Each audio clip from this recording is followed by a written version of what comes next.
Hey there, friends. I am so grateful that you are here. Welcome back to my channel. It's your host, Becca. I hope that you had a fantastic Thanksgiving. My family and I were able to get together. We are together all the time anyway, so we did get together. We did hang out. I know some of you were not able to, and my heart goes out to you guys. I do apologize for that. We ate a lot of food and played some games. I love games. Anybody else? I love a good game. It doesn't matter whatever form it comes in, right? Card game, board game, whatever. Anything that has people hanging out with each other, laughing, having a good time. Your girl is here for it. I'm here for the party, okay? Anybody know about Gretchen Wilson? Oh, like old school. Yes, I'm having flashbacks, and here's what I want to say, is that I'm about to go down memory lane, okay? That's what happened. This is where all of this next bit of information stems from. So, because I ended up putting on a Thanksgiving show for my family, and let me just tell you how it got to that place. First off, my sister and I used to do performances for my family on the regular. I've always apparently desired to be an entertainer. So, my other sister, my baby sister, and I were digging through some of my mom's closets the other day, and this started, we actually had to put something up in the closets. I had been digging through some old photos at my house, and I was going down this like memory lane, which spurred me on to find these old boyfriend boxes. Now, do y'all know what boyfriend boxes are? Anybody? Surely you know, like ladies out there, y'all know what the boyfriend box is, right? Now, not everybody gets a boyfriend box. If it was, in my adult life and we broke up, I'm sorry you don't have a boyfriend box. But I do have some from high school, and I did find them, just in case you were wondering, and it was delightful to go through and just look at those old pictures and things. It was just a lot of fun. So anyway, found those old boxes, and while we were looking in the closet, I also came across an old baton of mine, like a twirling baton, and a rain stick from 5th grade. First off, why is there a rain stick from 5th grade in my mother's bedroom closet?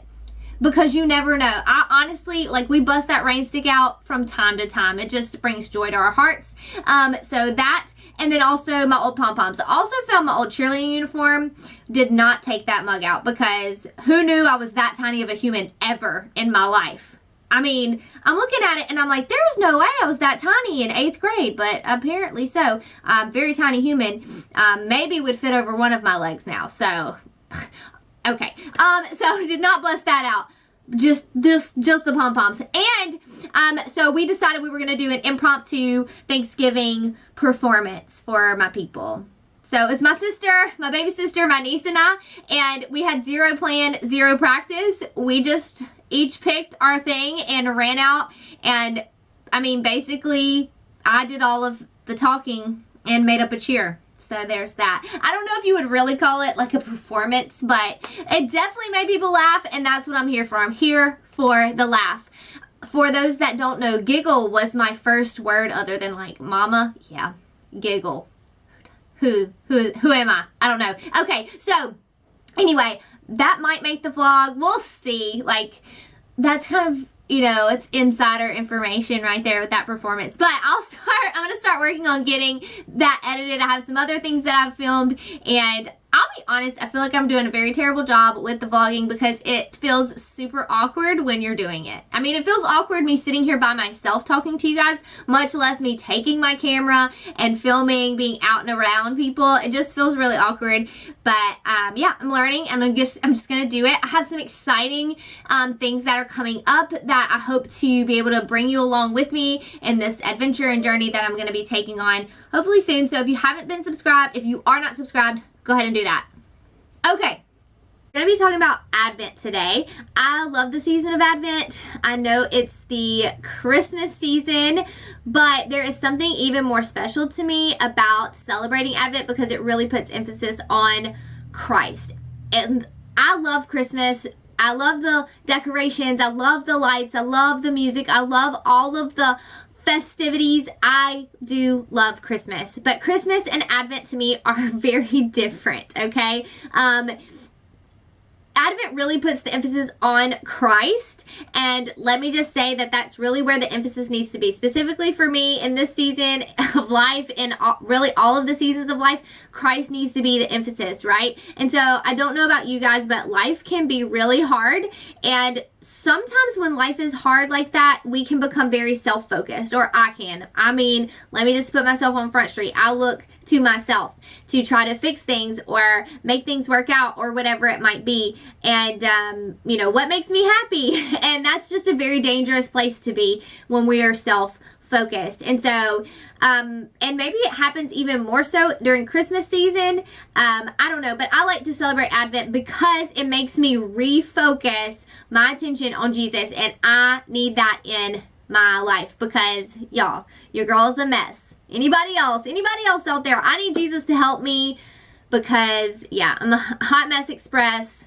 Choo-choo over here. All right, so, and when I say the word Advent, you may immediately think about a calendar, almost like a countdown to Christmas. And yes, kind of it is. It's kind of a countdown. The word Advent means coming, and this is in reference to the coming of Christ, right? That he came, he was born, and came to earth for us, which is amazing and beautiful in and of itself. And so it begins the fourth Sunday prior to Christmas Day, which was actually this past Sunday. So I'm a little late getting here to you guys.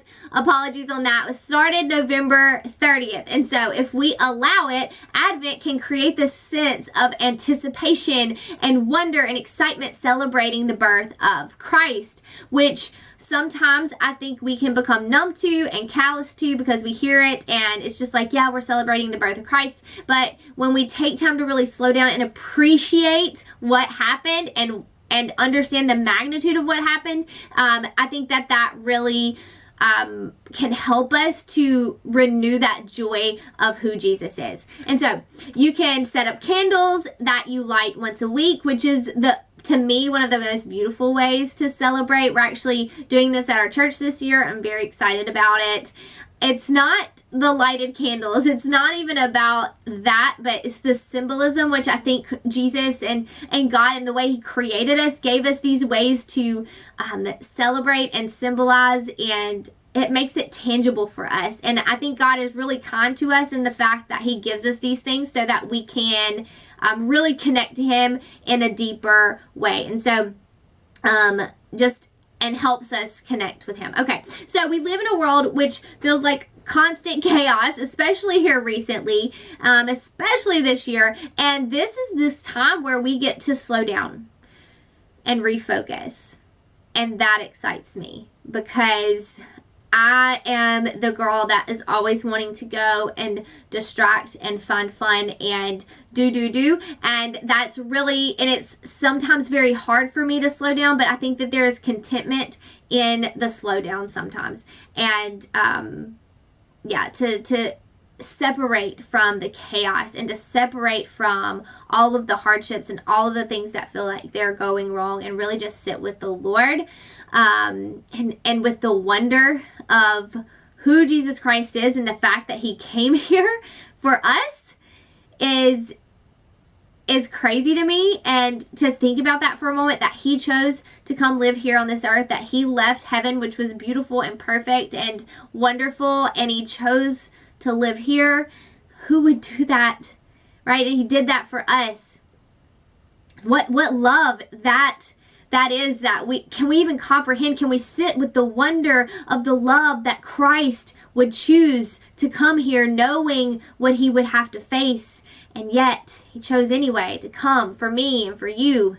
And there are so many ways to celebrate Advent. There are wreaths and candles and cakes and calendars and Jessie trees and all kinds of things apparently. I don't know about all those things, but you can go and check all of those things out because any kind of internet search will lead you in that direction. But let's not miss the point, right? I know some of you, that's your jam to do all of the things, and you do you if that helps you connect with Christ. For me, I'm not doing all those things. Okay, I'm just going to be honest with you. I'm not doing it. But to celebrate Advent in the most simple way is really what I'm here to talk to you about. And yes, we are a little late getting to this. That's my bad. That's my bad. But I don't think Jesus is going to hold it against us, honestly. He's like the most forgiving guy there is, okay? I don't think he's going to hold it against us for getting a late start. I think he's going to be excited that we're doing it anyway. So, get yourself, first things first. Let me slow down. See what I talk about? Like, I'm always like trying to just get things done. Slow down, girl. First things first, get yourself a wreath, okay? Or you can make one. I got my supplies from the Dollar Tree, and it's just the little green tinsel things. Tinsel is not the word I'm looking for. But anyway, they're like this long. They're little strips of like, almost like you pulled it straight off a Christmas tree, okay? And I just formed a wreath, and I just sit it on my table. FY, you don't even have to have a wreath, okay? Don't worry. If the wreath is stressing you out, nix the wreath. Don't get the wreath, okay? The wreath does have a symbolism to it, and if you go follow me on Instagram, I'll post about what these things mean. That's what I'll put that together and post it for you guys, so you can go check that out. I'll leave a link to that in the description. So if you want to follow me there, I will tell you all about the meanings and the symbolisms behind all these things. So, but if it's stress factor, don't worry about the wreath. You will need some candles, okay? This is kind of something that you're going to need if you're going to do the whole lighting the candle thing, okay? So, candles. Now, I do all white candles. There are some colors you can go with. They are not your typical Christmas colors. Just going to warn you, because Advent apparently likes to rock the boat, and maybe that's why I like it, because I'm always down to rock the boat. 3 purple, 1 pink, and 1 white. Those are the colors you can go with. There are, again, meaning, symbolism behind those colors, and I'll share that if you follow me over on the IG. I'll hook you up with what that means and why you do it, or you can just do a simple internet search and find it there. I go with white because they were easy to find, and I like it. I think it's pretty. And white reminds me of Jesus or the Lord or God, whatever, because it's white and it's pure and holy, okay? So, there you go. That's why I chose white. 3, you can find an Advent devotional that is fitting for you, and if your family is joining you for your family, there are plenty online, free and purchasable, okay? So, whatever floats your boat. If you're in the Miss Lou, there is a Bible bookstore in Natchez, and I'm sure you can find one there. Or I'm sure you have one wherever your hometown is, okay? Go get you an Advent devotional or print it out online, which is what I normally do. Now, every day you will want to set aside time for you and your family, if they will be joining you. Light a candle the first week.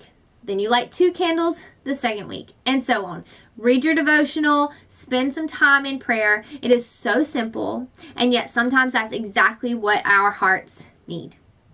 Something slow, something simple, something to reset our hearts and minds on our Savior. So, I want to encourage you to do this. I'm actually going to go get all my stuff out right now.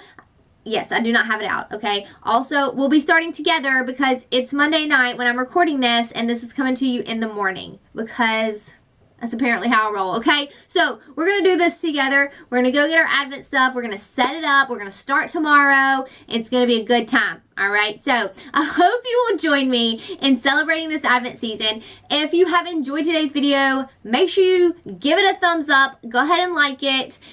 Share it if you know somebody who you want to join in on this Advent fun with us. And if you haven't yet, go ahead and subscribe so you don't miss out on any other videos. I would greatly appreciate it. If you have any comments, questions, concerns, if you have any insight into what you might want to see here in the future, leave it in the comments. I want to hear from you. Thank you guys so much for watching.